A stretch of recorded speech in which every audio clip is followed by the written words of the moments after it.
So we are starting with our first lecture of the day, reconnaissance and vulnerability scanning.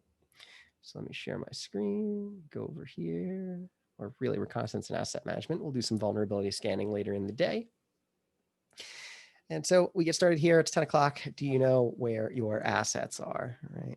This is taking inventory of all of our devices, virtual and non-virtual, and, really just making a list, checking it twice sort of thing, right? So what are we going to do?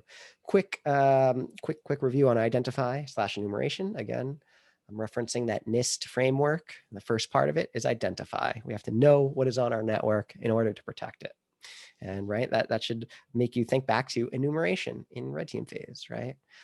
We used a whole bunch of tools to kind of see what was actually on a network and see what type of software is on the network and all sorts of stuff like that. So I'm going to be referencing a whole bunch of things that we've done in red team as we move forward. We're going to talk about how we actually manage all of these assets. Like, okay, you've got a big list of these things. What kind of software do you actually use to manage all of these different devices now? Because that's going to be your role. We're going to talk about active recon a little bit, and we're talking about passive recon a little bit.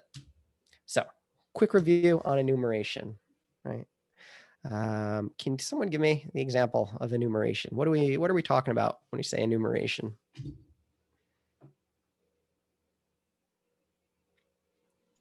Gathering many sources of varying degrees of evidence. Give me more clarification here. So points of access or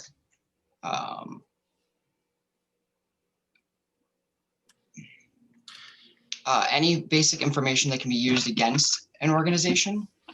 Well, remember, we're doing blue team stuff here, so we're not doing anything against an organization. We're just trying to see what does this organization have. So I wouldn't say don't look at it from that aspect. Anything that could be vulnerably exploited. I like that a little bit better. Let's see what we got. This is my full definition of what I would say enumeration actually is. And this is what you guys have been doing. You've been doing enumeration for weeks now, except we're going to look at it from a defending point of view. It's going to be the same process and the same skill that you used before. We're just kind of flipping the chessboard around, right? So the idea is we're going to identify and scan the network range. We're going to identify and scan all the hosts, and we're going to try and develop a attack surface, a map of the attack surface, find out everywhere that people can get in, find out all of the holes in the building, so to say, right? Like all the holes, all the windows, where are all of the points where information could go in and out, right? So we have active enumeration. What makes it active? It's one thing. Interaction. Yep. We make a connection to the target and data actually gets sent. We have passive, right, which no connection actually gets sent. And then we have one, I believe your textbook talks about it, I'm not sure, under semi-active or semi-passive. And this is where, you would not be detected through automated means, right? So active reconnaissance, if you remember when you would open up Wireshark, and, we're going to do this a few days at least, you open up Wireshark and you run a scan, right? You do your little Nmap scan. It's very clear if you look in Wireshark what's going on, if you know what to look for. You can see your one machine making all of those TCP SYN, sending all those, and looking for the connections being made across all of the many ports, right? You can look at a Wireshark and literally, maybe not right now, but in a couple of days, be able to tell, hey, what kind of Nmap scan was just run just by looking at a PCAP. Okay, now that is active reconnaissance. Passive reconnaissance, again, no connections being made, so you wouldn't be able to see anything. But in semi-passive or semi-active, this would be like a normal user going through things. Or it would be like making those, doing an Nmap scan, but with using like T0. Did anyone play with any of the T options, the time options with Nmap? No? Nmap has a bunch of time options from like 0 to 5. And that's how quickly it's going to be sending these requests. So you can change it from like super fast to incredibly slow. And you make it such that you're really low, you're really quiet, right? That's why Kali Linux has that the quieter you are, the more you can hear sort of thing going on there. We'll describe that as semi-active or semi-passive enumeration. Cool. Just a quick review here. So when we talk about identify, right, we have to ask ourselves a whole bunch of questions. The first one is pretty obvious, though. Who and what are we actually protecting? Right? Is this an actual physical person that we need to protect? Is this an actual physical hardware that we're protecting? Is it virtual? Is it a network that we're protecting? Are these certain accounts that we're protecting, like Gmail, Zoom accounts, AWS accounts? What is it that we need to actually protect? Because these all count as things under our assets, right? Maybe they even count as Twitter accounts if you have social media presence. All of those things count, and we need to list them. Okay. Once we have all of those things, who and what we're protecting, the next question is, why are we even protecting this? Does this need protection from us? Because if it doesn't, we put it down on the list. We don't have to worry about it so much, right? All of blue team work involves constant trade-offs and deciding what's more important or less important. Okay, so this is part of that. We have to think about what threats we're afraid of, who are the threat actors, and what are we afraid of happening, right? We need to know what the threats are so that we can model them. We need to know what vulnerabilities our systems actually have, right? If we don't have any vulnerabilities, well, that's okay. We're doing our good job protecting it. But it's up to us to determine what vulnerabilities we have. We need to know what the risks are, right? Okay, this vulnerability gets exploited by this threat.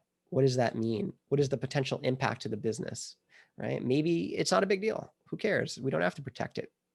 Maybe it is, right? It's up to you to decide. And if you're not able to decide, it's up to you to push it off to whoever the security analyst is that's your manager to help you. Right. Again, the next question is, who needs to know these answers? Is this something that gets reported up to you? Does this get reported up to C-level? Not sure. Depends. These are questions you're going to be asking as you're identifying. Same question essentially. Who do you need to inform when something happens and why? Okay. Cool. Went back. Okay. So my question for you first is, what are things that you would have in your identifying list? And we'll start with a couple, right? Here's people. What other things might we have on these lists of assets?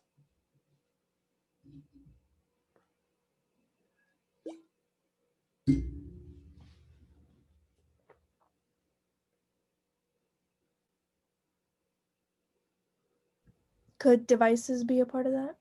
Mm-hmm. What else? Okay. Let's be more specific than just devices. It's like everything.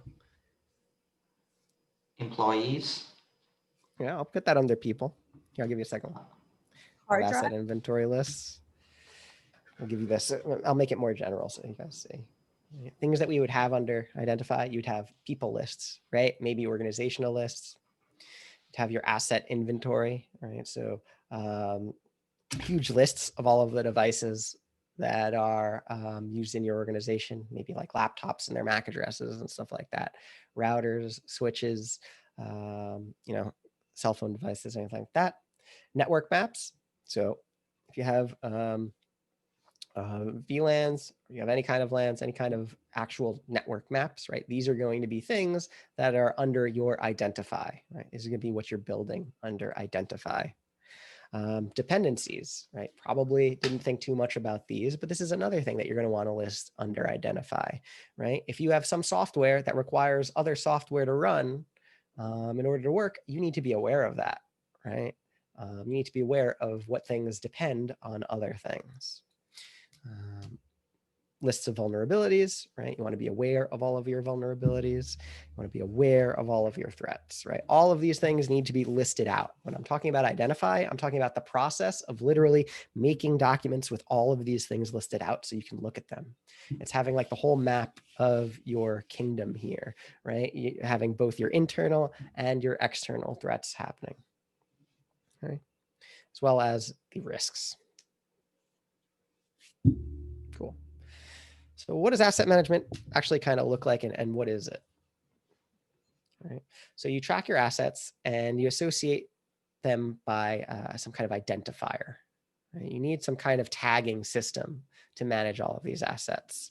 There's lots of different solutions and tons of different ways that you can go about doing this. And we're not going to speak about one in specific. I think I have a couple of demos that you guys will try out on your own just to kind of see what these tools look like, right? But I can't prepare you for what your specific tool will be when you work in industry. I can just show you a couple of different ones and what they're used for. Okay, and then once you're given that information, can you find all of the associated devices? So once you're given a host name, can you find all of the devices associated with that host name? Or once you're given an IP address, can you find all the associated devices with that IP address? Right? This is all part of asset management. This is all going to be done through some kind of software. So you're gonna have some kind of like a dashboard interface to work around. When you're doing asset management, one of the most key fields is the time. This is like super apparent as you're looking at any kind of logs, but especially so as you're doing asset management. Are things where they say they are at what time they are? Look at some examples, right? Computers may be re-wiped and reissued. So what is, is that a new asset now? Once you rewipe the image, once you reimage a machine, no, but you gotta make sure that the time is updated. Right, so things like DHCP, right? When you lose your IP address and you get a new IP address, right? You need to make sure that your asset manager is keeping track of these things and not making sure, not keeping the IP address static or something like that. So, what are common identifiers? As you're doing some asset management, unique IDs, obviously, right? This is the most common thing. You look at any sort of database, you look at any kind of like, asset management system, right? They're just going to add some kind of unique ID onto the device. This makes everything super easy for us because you can just map things by ID. Other things you can use are devices and hardware info, right? Like their asset tags, MAC address, right? Other things are the actual people, right? You can actually list people inside your asset management tool as authorized users, right? So you look in at a device, you have the unique ID, you type it into a field, and now you can look at additional information regarding that device, right? Who was this device actually issued to? Right? This is, again, why you had that whole list, that organizational list of people, right? We're like mapping everything out in 3 dimensions now. For the physical location of where these devices are, this definitely matters because if a device moves from one location to another, right, is that a security incident? Maybe or maybe not. Right? Maybe someone was traveling, maybe not. Right? It's up to you to kind of have the context. So questions like which department in the office is a device issued to, right? This is all information that should be within your asset management software tool. Again, you have your operating system, right? You should be able to have a unique ID, type that in there, and be able to gain all of this information. Get all of that stuff, right? What software is running on it, what licenses are running on it, all of that stuff. We'll take a look at an example. Now, if we're looking at network identifiers, right? So this was assets. Let's take a look at the network identifiers. MAC addresses, IP addresses, host names, right? All things that we've already seen before, certificates, authenticated users, the status of a device, if it's on a backup or in patch status, right? There's certain devices on a network might be in different statuses, and security statuses, log statuses. And you can expect to see all of these things if you're looking at some kind of asset management software and looking at a network. Right? Nothing super surprising here. And all of these things come from pretty various sources, right? So you have DHCP logs, right? Dynamic Host Configuration Protocol. That's the device that assigns people IP addresses. You have DNS, right? Get your IP addresses from there. Active Directory or some kind of authentication server, or any kind of group policy servers. All of that stuff will be in your asset management, right? That should be ID'd as the server that does this. Okay, so you have a list of all of these things. You have software now, so you can like click around and actually explore all of the devices on your network, right? Now, how do we manage all of these devices, right? Imagine we've already done the work. You've listed everything out. You have software so you can go and point and click and see each of the devices and all of the information associated with them. How do we do the management now? Right. So time is crucial, right? It's always going to be, it's important to know that things change, and it's important to know when they change. Okay. So that's why you're going to always record changes with timestamps. Okay. It's the one way that you're going to be able to like link identifiers across different sources, right? Everything is going to have a time. So if you're able to kind of build that timeline, you'll be able to help with your asset management. Right, so you're going to link the identifiers, each of the different categories of identifier across all of the different sources. And then this way you can look up everything right through this one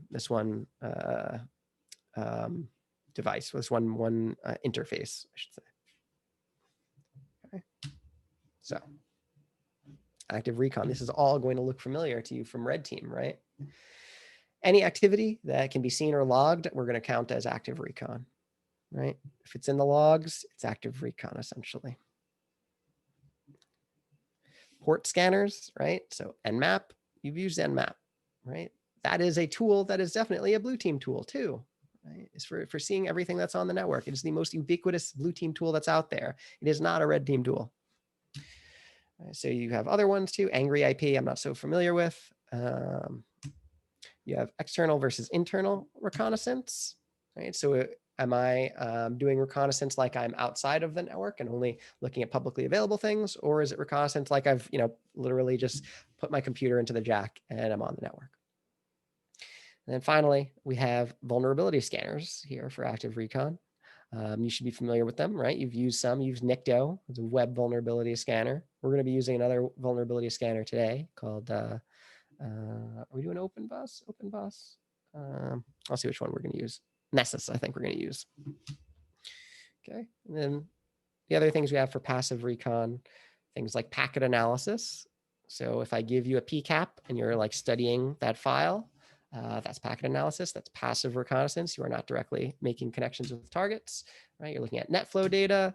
If you're looking at logs, like I give you a whole bunch of firewall logs or like HTTP server logs, again, obviously passive recon. You'll generally be looking at logs from routers, switches, DNS, firewalls, and DHCP, as well as packet captures. So that's not really log analysis, but you'll be looking at configuration files, right? Telling me if something is configured properly or improperly on network devices, right? So you might look through the firewall configurations, IP tables, all that sort of stuff, as well as host configurations, right? What applications are running? Does the host application have a firewall on it? Does it have up-to-date antivirus software on it? All of that stuff. If you're doing those things, they count as passive reconnaissance. Okay. And then if you're looking at domains, IPs, blocks, or certificates, or any kind of organization data, again, you're doing passive reconnaissance. I'll review, right? But these are all the new powers that you have as a blue team analyst now, right? So in summary, we're still in that first phase of the NIST framework, right? Our jobs today is to identify everything that is available on our network, know why it's there, what it is, and what are the threats against it. Okay, number one thing we're doing. Second thing is knowing that what asset management is. Once you have this actual list of assets, how do we protect them, right? We need some kind of interface to help us manage them. We're going to take a look at a couple of them today. And of course, we also know passive recon. We got a couple of new tricks we're going to be looking at. We're going to look at PCAPs, not today, but later on in this week, as well as looking at many more logs and configuration files and kind of piecing together a story based on a whole bunch of different pieces of evidence. Cool. So let me stop share real fast.